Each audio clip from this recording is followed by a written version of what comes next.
మరుసటి రోజు ప్రభుత్వం విడుదల చేసింది కదా. అవును సార్, కూటమికి 130 స్థానాలట. బుద్ధా వెంకన్న గారు జోష్యం. సీఎంగా చంద్రబాబు అమరావతిలోనే ప్రమాణం చేస్తారట. చంద్రబాబు ఆత్మకథ రాస్తే అందులో ఈయనకు ఒక పేజీ ఉంటుందట.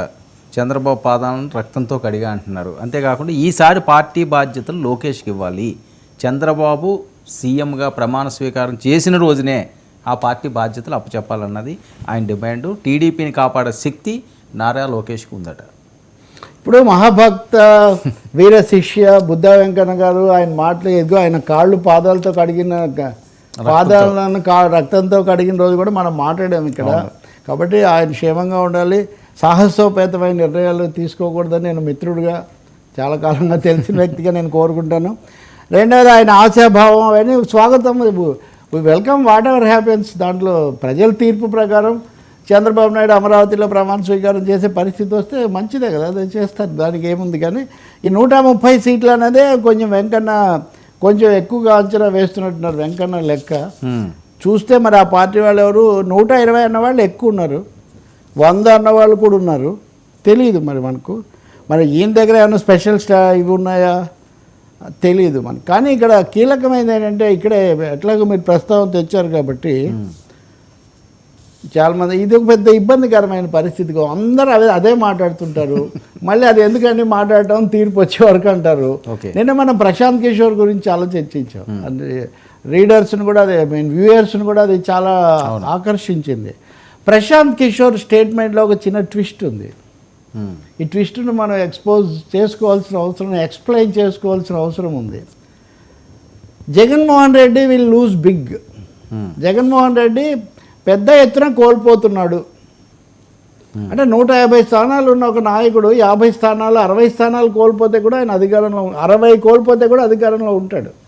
సో లూజింగ్ బిగ్ అనే పదమే ఎందుకు వాడుతున్నాడు, లూజింగ్ పవర్ అనే పదం ఎందుకు వాడట్లేదు? నేను డిస్కస్ చేసాను, నేను మనం చేసాము. అంటే 60 తగ్గితే కూడా 90. నేను అంటుంది, నేను ఇంకొంచెం ఆలోచించాను. ఆయన అతనితో చర్చలో కరణ్ థాపర్తో చర్చలో వేర్ ఐ సెడ్ నాకు చూపించన్నాడు ఆయన. You have made the statement, me Twitter said కాదు కదా, అవును, పలకలేదు కదా, అది రిటర్న్ కదా, ఇలా లిటిగేషన్. సో అలాగే ఇక్కడ కూడా రేపు ఆయనకు పేడ నాకు పేడ ఇదంతా అన్నాడు. కానీ రేపు మీరు వెళ్తే ఈజ్ లూజింగ్ బిగ్ అన్నా నేను. ఆయన 50 సీట్లు కోల్పోయాడు, ఈజ్ నాట్ లూజింగ్ బిగ్ అని. రెండోది పాజిటివ్గా చంద్రబాబు వస్తాడని ఆయన చెప్పట్లేదు అక్కడ.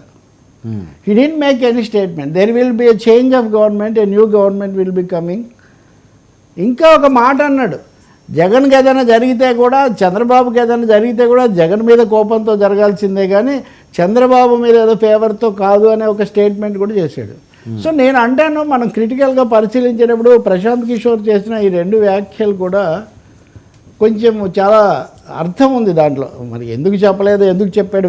ఆయన జగన్ అంటే ఆయనకు పడదు, అందులో డౌటే లేదు ఈ దశలో. ఈయనకు ఆయన అంటే పడదు, వాళ్ళిద్దరు కలిసి చేసుకుంటారు, మనకేం సంబంధం లేదు. బుద్ధా వెంకన్న 130 అంటున్నప్పుడు నాకు ఆ స్టేట్మెంట్ గుర్తొస్తుంది. మరి నిజంగా ఆయన దగ్గర ఏమన్నా సర్వే చేయించి ఉండొచ్చు. వెంకన్న సర్వే అలా ఇస్తే అదేదో మనకు పంపిస్తే దాన్ని మనం రేపు వివరంగా ఇలా ఉందని మనం చర్చించవచ్చు. దానికంటే కూడా ఆయన స్టేట్మెంట్లో 2వ భాగం ఇంపార్టెంట్. అవును, ఇప్పుడు జగన్ విశాఖలో చేస్తారు ప్రమాణ స్వీకారం అని అక్కడ హోటళ్ళని బుక్ చేశారని హడావుడ్ జరుగుతుంటే ఈ గంట వీళ్ళందరూ కూడా, మీరు విశాఖ విలేకరే కదా, రిపోర్టరే కదా, సో అక్కడ మీ బ్యూరోనే అక్కడ అనుకుంటా మొదట్లో. సో అక్కడ ఏంటంటే వాళ్ళు అక్కడ మీడియా మీట్ పెట్టారు మొదటిసారి. అంటే ఒక విధంగా ఒక కీలకమైన ప్రెస్ మీట్ మీడియాతో మాట్లాడటం తెలుగుదేశం కూటమి నుంచి కూడా విశాఖలో జరిగింది.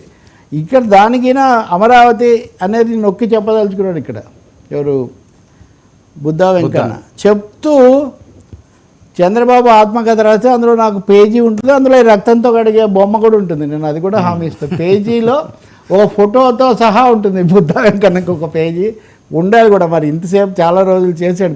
కానీ ఆయన లోకేష్కు పార్టీ బాధ్యతలు ఇవ్వాలి అని. అవును, లోకేష్కు ఎక్కువ ఈయన సన్నిహితుడు. లోకేష్ మరి లేక చాలా రోజుల తర్వాత ప్రభుత్వం వస్తుంటే లోకేష్ అక్కడ ఉండి ప్రభుత్వాన్ని సమర్థంగా నడిపించాలి, రేపు పొద్దున వారసత్వం రావాలి, ఉప ముఖ్యమంత్రి లేకపోతే ఇంకొకట ఇటువంటివి అన్నప్పుడు అది కాకుండా పార్టీ బాధ్యతలు ఇవ్వాలి అని చెప్పడం. ఇప్పుడు కేటీఆర్ వర్కింగ్ ప్రెసిడెంట్గా ఉన్నాడు, అవును. But is also a minister. ముందు మినిస్టర్, తర్వాత వర్కింగ్ ప్రెసిడెంట్. ఇక్కడ అతను మంత్రి అనేదానికంటే ప్రభుత్వంలో కంటే అని పార్టీ నాయకత్వం ఇవ్వాలంటలో ఒక లోతు ఇంప్లికేషన్ ఏదైనా ఉందా, ఒక ఉద్దేశం ఏదైనా ఉందా అనిపిస్తుంది. అంటే ప్రభుత్వము, అధికారము, సీట్లు అవన్నీ ఎట్లా ఉన్నా సరే నాయకత్వం అన్నది లోకేష్కి ఇవ్వాలి, తెలుగుదేశాన్ని ఇంకా ఓకే లోకేష్ నడిపించాలి అనే ఒక మెసేజ్ ఇవ్వడానికి బుద్ధా వెంకన్న ఒక ప్రయత్నం చేస్తున్నట్టుగా కనిపిస్తుంది. సీట్లు అవంటే ప్రజలు ఇచ్చిన తీర్పుని బట్టి వస్తుంది, అంతే కదా. కాబట్టి అది కూడా ఇంత ముందు ఆయన చెప్తున్నాడంటే మరి ఆయనే చెప్తున్నాడా, లేకపోతే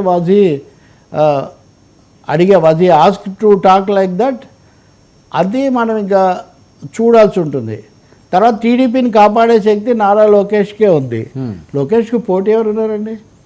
ఇంత మేజర్ స్టేట్మెంట్ పోటాపోటీగా అంటే చంద్రబాబు నాయుడు అంటే ఇంకా పెద్దలు ఎవరైనా ఎంటర్ అవుతారేమో అని. అదే పెద్ద చంద్రబాబు నాయుడు పెద్ద ఆయన అయిపోయాడు. ఇప్పుడు కూడా ఎన్నికల్లో చాలా పోటీ జరిగింది, వయస్సు ఇట్లా ప్రస్తావనలు చాలా వచ్చాయి కదా. ఆ చంద్రబాబు కూడా ఒక దశలో ఇదే నా చివరి ఎన్నిక అని ఒక 2 ఏళ్ల కిందట అనుకుంటా. తర్వాత మళ్ళీ ఆ స్టేట్మెంట్ కూడా ఆయన వెనక్కి తీసుకున్నారు.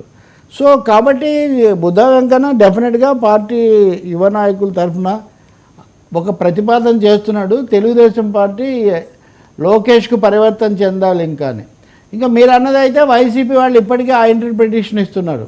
వెంటనే మీరు అచ్చెన్నాయుడిని తప్పించి లోకేష్ను పెట్టాలి అని బుద్ధా వెంకన్న సజెస్ట్ చేస్తున్నాడని. ఇప్పుడు పార్టీలో నెంబర్ 2 లోకేషే కదా, ఆయన జాతీయ అధ్యక్షుడు, ఈయన జాతీయ ప్రధాన కార్యదర్శి. జాతీయ అన్నప్పటికీ తెలంగాణలో పోటీ చేయలేదు కాబట్టి అది ఆంధ్రప్రదేశ్కే ప్రాంతీయంగానే అది పరిమితమై ఉంది. సో బుద్ధా వెంకన్న ఒకటి కాన్ఫిడెన్స్ ఇవ్వడం, రెండోది లోకేష్ గురించిన ఫ్యూచర్ గురించి చెప్పడం, మూడోది మారాలి, ఇంకా ఆయన వస్తే తప్ప కుదరదు అనే ఒక మెసేజ్ 3 ఇవ్వడానికి ఈ స్టేట్మెంట్లు చేస్తున్నట్టుగా ఉన్నాడు. సార్ మీ అంచనాలో లోకేష్ని మీరు అబ్జర్వ్ చేసిన దాంట్లో ఆ బాధ్యతలు సక్సెస్ఫుల్గా నడిపించే ఆ క్యాపబిలిటీ తెచ్చుకున్నాడండి ఈయన? వర్మ మీరు అడిగారు కాబట్టి 2009లో లోకేష్ రాజకీయాల్లోకి పూర్తి స్థాయిలో రావాలనుకున్నప్పుడు చంద్రబాబు నాయుడు మీడియా వాళ్ళకి ఫోన్ చేశారు.